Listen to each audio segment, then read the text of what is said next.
Bonjour à tous et bienvenue pour ce nouveau numéro de Mobile et Tactile qui, pour ce dernier numéro de la saison, et oui, juillet-août, comme tous les médias, point mort, plus de parution et on attendra maintenant septembre pour de nouveaux épisodes.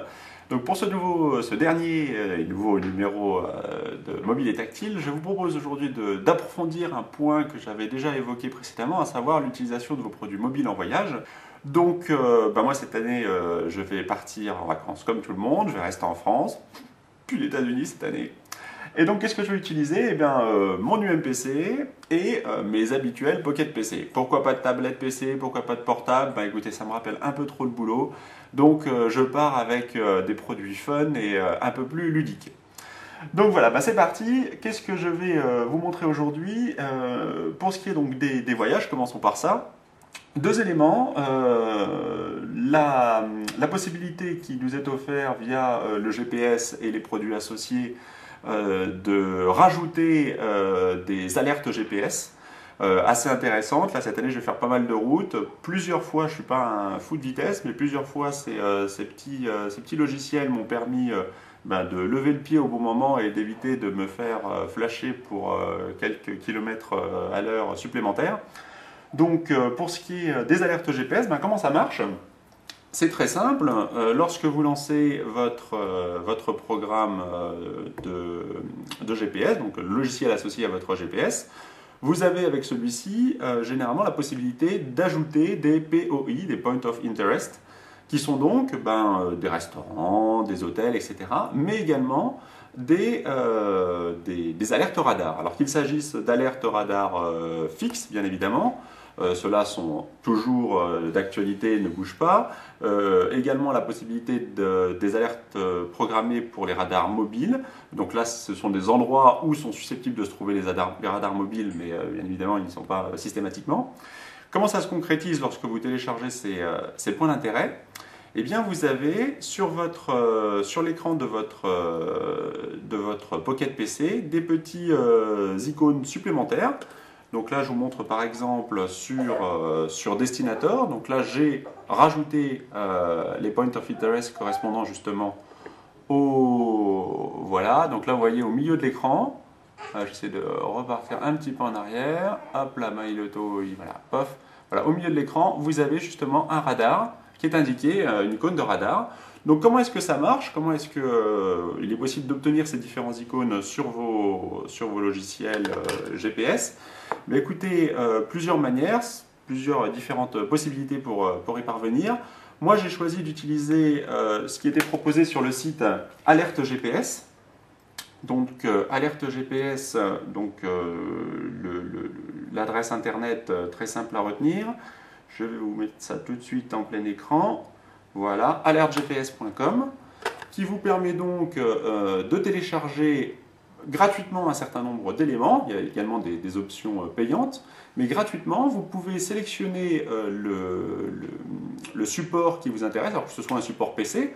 Par exemple, sur mon UMPC, il est possible de télécharger pour Microsoft Autoroute Express ou Autoroute 2006 les différentes coordonnées, latitude, longitude de l'endroit où se trouvent les GPS partout en Europe, également sur des GPS type TomTom, également sur des logiciels GPS dédiés au Pocket PC, par exemple le mien, Destinator. Il s'agit d'un certain nombre, d'une liste, d'un fichier contenant la liste de tous les GPS se trouvant dans la région. Voilà, donc produit très très intéressant. Alerte GPS, un petit peu de pub pour ce site. Je sais que ça existe avec d'autres sites. Je sais que le site GPS Passion propose également ces listes qui doivent être très certainement très similaires à celle-ci. Voilà, donc je vous invite à consulter les différents endroits. Autre point très intéressant lorsque vous vous baladez en France ou à l'étranger, autre logiciel très intéressant, Métro. Métro, je ne crois pas en avoir parlé jusqu'à maintenant. Je l'avais téléchargé, il existe depuis des années. Je l'ai téléchargé lors de déplacements à l'étranger. Voilà l'adresse internet ainsi que la page de présentation du site. Donc Métro, c'est quoi? Eh bien, c'est une base de données qui contient l'intégralité, de très nombreuses lignes, de très nombreux métros partout dans le monde. Et avec ce logiciel, vous allez avoir la possibilité lorsque vous êtes dans la ville en question, de dire je suis à tel endroit et je veux aller à tel autre, quel est le chemin le plus court, le plus rapide, avec les transports publics existants. Alors ce logiciel fonctionne à la fois avec les métros, mais également avec les bus, tout moyen de transport public, les tramways par exemple. Voilà, et donc ce qui est assez intéressant, c'est que la dernière version, notamment pour ce qui est de Paris, mais je pense que ça existe dans d'autres villes, il est possible également de partir de point d'intérêt à un autre point d'intérêt. C'est-à-dire si vous ne savez pas quelle est la station la plus proche de la Grande Arche de la Défense, par exemple, il vous est possible de taper Grande Arche de la Défense et d'aller sélectionner un autre endroit, par exemple la Bibliothèque nationale, et à partir de là, il vous indique les stations les plus proches qui vous permettent d'aller à ces deux endroits. Le petit reproche que je fais à ce logiciel, c'est qu'il n'est pas très sexy, mais il m'a rendu des services innombrables et la base de données est absolument fantastique. En plus, un grand coup de chapeau aux auteurs du logiciel qui le tiennent à jour régulièrement et qui se font un devoir d'ajouter de nombreuses lignes de métro partout dans le monde. Et quelle que soit la ville où vous allez, je doute que vous ne trouviez pas l'information dans ce logiciel. Voilà, encore une fois, un très très bon produit.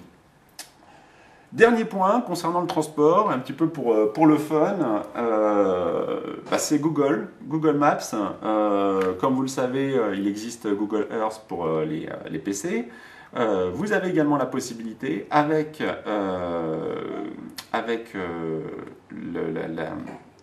je suis en train de l'activer, voilà, j'active la liaison Wi-Fi. C'est l'inconvénient, je dirais, de Google Maps en version mobile, c'est qu'il faut une liaison Wi-Fi ou avoir un très très bon forfait data pour pouvoir l'activer. On va zoomer un petit peu, comme d'habitude. Voilà, donc l'intérêt de ce produit, c'est que vous avez... Voilà, donc vous allez pouvoir télécharger en direct des cartes, bien évidemment. Donc là, vous avez Paris, Île-de-France.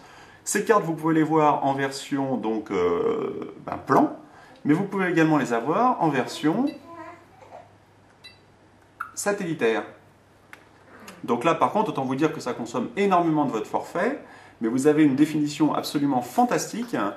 Et lorsque vous êtes à un endroit où vous avez la possibilité d'avoir une liaison Wi-Fi assez importante, avec un flux assez important, c'est toujours intéressant de pouvoir regarder un petit peu avant, a priori, les endroits où vous allez aller pour voir si par hasard à côté il n'y a pas un coin sympa à visiter ou une perspective intéressante. En ça, Google Maps est vraiment intéressant. En plus, vous avez la possibilité, encore une fois, d'avoir une multitude de points of interest juste à côté de l'endroit où vous vous trouvez. Donc voilà, un petit clin d'œil, c'est quand même assez fun de pouvoir avoir sur un Pocket PC l'équivalent de photos satellites que l'on peut avoir sur Google Earth, sur un PC. Et là, le niveau de détail est assez intéressant. Je me livre un petit zoom pour vous montrer tout de même qu'on a vraiment une qualité de... Voilà, donc là je suis sur les Invalides, si je ne me trompe pas. Voilà, le temps que... Voilà. Donc là, vous voyez, il est possible encore, bien évidemment, de zoomer. C'est assez bluffant. Voilà, et encore une fois, sur un petit support, ça existe sur Pocket PC 2003, Windows Mobile 5. Voilà. Cette dernière vidéo de la saison vous aura donné quelques idées pour vos départs en vacances. Je vous souhaite pour ma part de très bonnes vacances et je vous donne rendez-vous à la rentrée pour un nouveau numéro de Mobilité Tactile. Merci beaucoup, à bientôt, au revoir.